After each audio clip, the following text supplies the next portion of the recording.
UKLO 1 year masters. No IELTS required up to 5 years visa. High visa success rate. నమస్కారం. ఎన్నో ఆధ్యాత్మిక కార్యక్రమాలు మన ఛానల్లో ప్రసారం అవుతూనే ఉంటాయి. గుడి వాతావరణం అనగానే మనకి గుర్తొచ్చే ఒకే ఒక్కరు ఎవరైనా ఉన్నారు అంటే రామశర్మ గారు. నేను రామశర్మ గారితో కొన్ని కార్యక్రమాలు గతంలో కూడా చేస్తున్నాను. ఉగాది స్పెషల్ చేస్తున్నాము, గణపతి స్పెషల్ చేస్తున్నాం. ఇలా ఏ కార్యక్రమం నేను గురువు గారితో చేస్తున్నా ఆ కార్యక్రమం మీరు విశేషంగా ఆదరిస్తూ ఉన్నారు. అలాగే శరణ్ నవరాత్రులకు సంబంధించి విశిష్టత తెలుసుకునే ప్రయత్నం చేద్దాం. అలాగే అమ్మవారి అవతారాలు, దానికి సంబంధించిన విషయం ఏంటి, దాని వెనకాల ఉన్న అంతరార్థం ఏమిటి, కథలు ఏమిటి, ఈ విషయాలన్నీ కూడా వీడియోస్ చేసే ప్రయత్నం చేస్తాను. ప్రతి వీడియోని ఫస్ట్ నుంచి లాస్ట్ వరకు వాచ్ చేయండి. విషయం బోధపడుతుంది. మీకు ఒకవేళ తెలిసి ఉన్న ఆ కథ ఎన్నాళ్ళ కిందట తెలిసింది, మీకు తెలవడానికి గల కారణాలు ఏంటి, ఇవన్నీ కూడా కామెంట్ బాక్స్లో తెలియజేయండి. మరో ముఖ్యమైన విషయం ఏమిటంటే, మీకు జాతకానికి సంబంధించి కానీ వాస్తుకు సంబంధించి కానీ గురువు గారిని మీరు కలవాలి అనుకుంటే స్క్రీన్ మీద కనపడే నెంబర్కి కాల్ చేయండి. గురుగారు నమస్కారం. గురువుగారు, అమ్మవారి అవతారాల్లో బాలా త్రిపుర సుందరికి సంబంధించి వివరణ ఇవ్వండి. మనకు అవతారాలు, మన ఈ పురాణ సంబంధమైనటువంటి ఒక అవతారాలు ఉన్నాయి. వీటిని అందరూ ఒకటే రకంగా చేయడం లేదు. కొందరు మొదటి రోజు బాలా త్రిపుర సుందరి అంటే నవవర్షాత్ భవేత్ కన్యా బాలా త్రిపుర సుందరి అని చెప్పి శాస్త్రం చెప్తుంది. 9 సంవత్సరాల వయసు ఉన్నటువంటి ఒక అమ్మాయి బాలా త్రిపుర సుందరి. అయితే సామాన్యంగా కొంతమంది ఏం చేస్తున్నామంటే, ఇప్పుడు మా దేవాలయంలో కూడా చిన్నపిల్లలతో మనం పైకి వెళ్దాము, చిన్నతనం నుంచే కదా మనం పెద్దగా అయ్యేది, అందు గురించి బాలా త్రిపుర సుందరి అవతారం ముందు పెట్టుకుంటున్నాం. కొందరు ఇలా కాకుండా కొందరు ముందు దుర్గా అవతారాన్ని పెట్టి ఆ తర్వాత బాలా త్రిపుర పెట్టి కొందరు ఇలా మార్చుకుంటున్నారు. కానీ ఇవి కరెక్ట్గా వస్తాయనేటువంటిది లేదు. కానీ అవతారాలు ఇవే ఉంటాయి. ఎక్కువ వాళ్ళ యొక్క అనుగుణాన్ని బట్టి, వాళ్ళ యొక్క దాన్ని బట్టి, వాళ్ళ సాంప్రదాయాన్ని బట్టి అవతారాలు ఏంటి మార్పులు సంభవిస్తాయి. ఒక్క సరస్వతి అవతారం ఒక్కటి మాత్రం అందరూ ఒకటే నాడు చేస్తారు. తక్కిన అవతారాలలో కింద మీద అవుతుంటాయి. దీంట్లో కొన్ని కొత్త రకమైన అమ్మవారి యొక్క పేర్లు అన్ని, అమ్మకు అనంతకోటి నామాలు. ఆ అనంతకోటి నామాలలో కూడా కొన్ని కొత్త నామాలు, ఇవిగా ఇప్పుడు మనం చెప్పుకునేటువంటి ఒక నామాలు కాకుండా కొన్ని కొత్త నామాలతో కూడా అమ్మవారికి అలంకారం చేస్తున్నారు. ఎట్లయినా అమ్మవారి సేవనే ఆమెను సేవ. ఆదిశక్తి, మూలశక్తి, రాజరాజేశ్వరి, ఆమె యొక్క అవతారాలు ఇవన్నీ. అయితే ముందు బాలా త్రిపుర సుందరి అవతారం మొదటి రోజు, 9 రోజులలో మొట్టమొదటి రోజు బాలా త్రిపుర సుందరి అవతారాన్ని చేసుకుంటున్నాం. బాలా త్రిపుర సుందరి ఎవరు అంటే, లలితాదేవి త్రిపుర సుందరి యొక్క కూతురు బాలా త్రిపుర సుందరి. బండాసురుడు అనేటువంటి ఒక రాక్షసుని చంపడానికి దేవతలంతా కూడా యజ్ఞం చేస్తే ఆ యజ్ఞములో నుంచి లలితా త్రిపుర సుందరి ఆవిర్భవించింది. చిదగ్ని కుండ సంభూత దేవకార్య సముద్యతా. దేవుల యొక్క అంటే దేవతలు కోరుకున్నటువంటి ఒక కార్యక్రమాన్ని చంపడానికి, దేవతల యొక్క కోరిక ఏంటి, బండాసురుడిని చంపాలి. అయితే దీనికి చరిత్ర ఉంది. లలితా దేవి యొక్క అవతారం వచ్చినప్పుడు అది చెప్తారు. అయితే ఆ బండాసురుడిని చంపడానికి లలితాదేవి ఆవిష్కరించింది. అయితే ఆ తర్వాత ఈమె లలితా కామేశ్వరి అంటారు. మళ్ళీ ఆమెకు భర్త కావాలి కాబట్టి పరమేశ్వరుడు ఒక్కడైతేనే లలితా త్రిపుర సుందరిని భరించుకుంటాడు, ఎవరు కూడా భరించలేరని చెప్తే ఆ పరమేశ్వరుడు తన యొక్క రూపాన్ని మార్చుకున్నాడు. ఏనుగు తోలు కట్టుకొని, భుజం మీద సింహం యొక్క తోలు వేసుకొని, చేతిలో తిప్పబట్టుకొని, వంటి ఇండా బూర్దు పోసుకొని ఉన్నటువంటి యొక్క పరమేశ్వరుడు ఒక్కసారిగా కామేశ్వరుడు అయినాడు. మంచి ఉలన్ ప్యాంటు షర్టు వేసుకొని, మంచిగా టై కట్టుకొని, మంచిగా ఒక అందగాడంటే అందగానిలో అందగానిగా పరమేశ్వరుడు సిద్ధమయ్యి, ఈ అందంలో అందగత్తె అయినటువంటి త్రిపుర సుందరి, 3 లోకాలకే సుందరి అయినటువంటి యొక్క లలితాదేవిని వివాహం ఆడుకున్నాడు. అయితే వివాహం అయిన తర్వాత కొంతకాలం గడిచిపోయింది. అప్పుడు లలితాదేవి కూర్చొని ఆలోచించి, ఆమెకు నాకు కూడా సంతానం ఉంటే బాగుంటుంది కదా అనుకున్నదే తరువుగా ఆమె ముఖములో నుంచి ఒక శిశువు వచ్చింది. అమ్మవారి యొక్క ముఖంలో కళలో నుంచి ఒక శిశువు ఆవిర్భవించింది. ఆ శిశువుకు బాలా త్రిపుర సుందరి అనేటువంటి ఒక పేరు పెట్టుకున్నారు. అందుకే ప్రపంచంలో మీరు ఏ అమ్మవారి దేవుళ్ళకైనా త్రిపుర సుందరి అనేటువంటి ఒక పేరు ఉండదు. ఒక ఈ తల్లి బిడ్డలకు మాత్రమే త్రిపుర సుందరి అనే పేరు. లలితా త్రిపుర సుందరి, బాలా త్రిపుర సుందరి, ఇది ఎవ్వరికి కూడా లేరు. అంత అందగత్తలేనటువంటి ఒక దేవతలు, స్త్రీ దేవతలు ఈ 3 లోకాలలో ఎక్కడ కూడా లేరు. అలాంటిది బాలా త్రిపుర సుందరి. తల్లి లలితా త్రిపుర సుందరి ఎప్పుడు ఎప్పుడు 16 సంవత్సరాల వయసే తల్లికి, లలితాదేవికి. బాలా త్రిపుర సుందరికి ఎప్పుడు 9 సంవత్సరాల వయసే. కాబట్టి ఈ 9 సంవత్సరాల వయసు ఉన్నటువంటి ఒక అమ్మాయి బాలా త్రిపుర సుందరి, నవయం చిన్న అమ్మవారు కుమారి. ఆమె తల్లి దగ్గర కూర్చుంటుంది, తల్లిదండ్రులతో కూర్చుంటుంది. బండాసురుని యొక్క యుద్ధానికి వెళ్ళినప్పుడు అక్కడ బండాసురునికి, అతని యొక్క సైన్యానికి, అమ్మవారికి గొప్పగా యుద్ధం జరుగుతుంది. అక్కడ ఎందరెందరో అమ్మవారి శరీరంలో నుంచి ఎందరెన్నో అవతారాలు బయటకు వచ్చాయి. రాజశ్యామల, వారాహి, నకుళీదేవి, సంపత్కరీదేవి, అశ్వారూఢాదేవి, ఇలా ఎన్నో అవతారాలు ఆమె శరీరంలో నుంచి ఉద్భవించి అక్కడ బండాసురుని యొక్క సైన్యాన్ని చంపుతున్నారు. అప్పుడు కొంత యుద్ధం జరిగిన తర్వాత అక్కడ బండాసురుని యొక్క కుమారులు ఉన్నారు. బండాసురుని యొక్క కుమారులు ఎంతమంది? 30 మంది అతని కుమారులు. బండాసురుడు ఎంత బలవంతుడో ఆ కుమారుడు 30 మంది కుమారులు కూడా అంత బలవంతులే. ఒకనాడు బండాసురుని కుమారులు మేము యుద్ధానికి వస్తామని చెప్పి తండ్రితో ఆజ్ఞ తీసుకొని, ఆ పిల్ల ఎంత 9 సంవత్సరాల అమ్మాయి ఇలా చేసుకొని ఇలా తీసుకొస్తామని చిటికలు కొట్టుకుంటూ వెళ్ళారు యుద్ధానికి. అప్పుడు ఈ బాలా త్రిపుర సుందరి ఏమన్నది, అమ్మ నాకు కోరిక ఉంది తల్లి అని చెప్పి లలితమ్మని అడిగింది. ఏంటి బిడ్డ అంటే లలిత అడిగితే, ఏంటమ్మా ఏంటి కోరిక అంటే, నేను ఈరోజు యుద్ధానికి వెళ్తాను, బండాసురుని కొడుకులను నేను యుద్ధం చేస్తాను.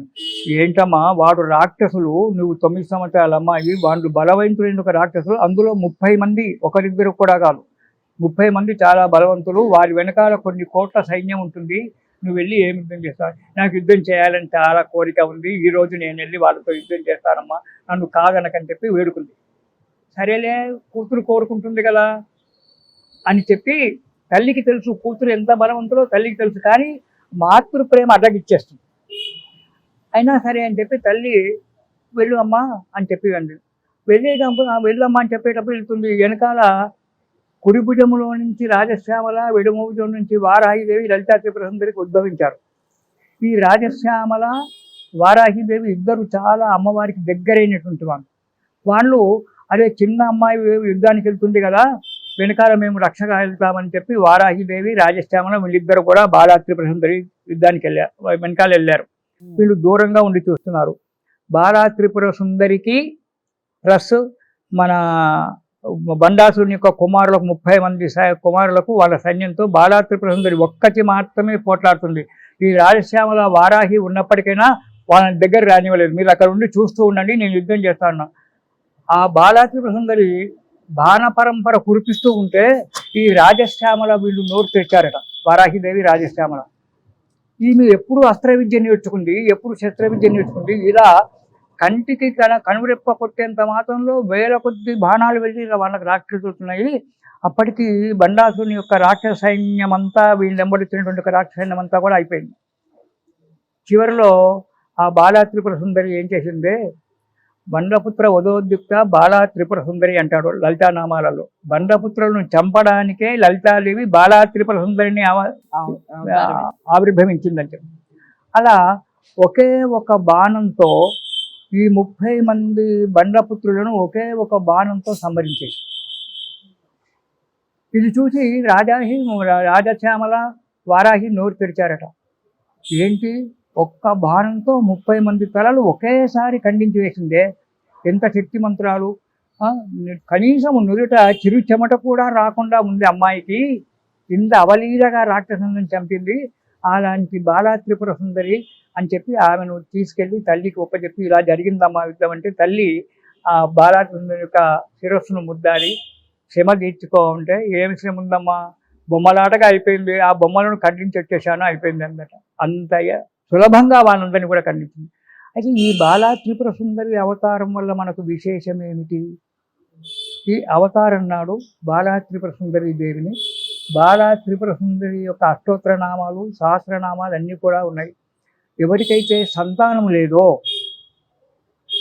వారు గనక బాలా త్రిపుర సుందరి దేవిని గనక ఆ బాలా త్రిపుర సుందరి అవతారం నాడు గనక అష్టోత్తర నామాలో సహస్రనామార్చనను చేసుకొని ఆ బాలా త్రిపుర సుందరి దేవి యొక్క పూజ గనక చేసుకొని ఆ ప్రసాదం తీసుకున్నట్టయితే వారికి సంతానం కలుగుతుంది.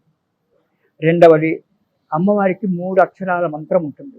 బాలా త్రిపుర సుందరికి బీజ మంత్రం, వాగ్బీజము, కామబీజము, శక్తి బీజమని, అంటే అవి చెప్పడానికి ఉండదు. ఈ 3 సంపుటీకరణమైన ఒక మంత్రం ఉంటుంది.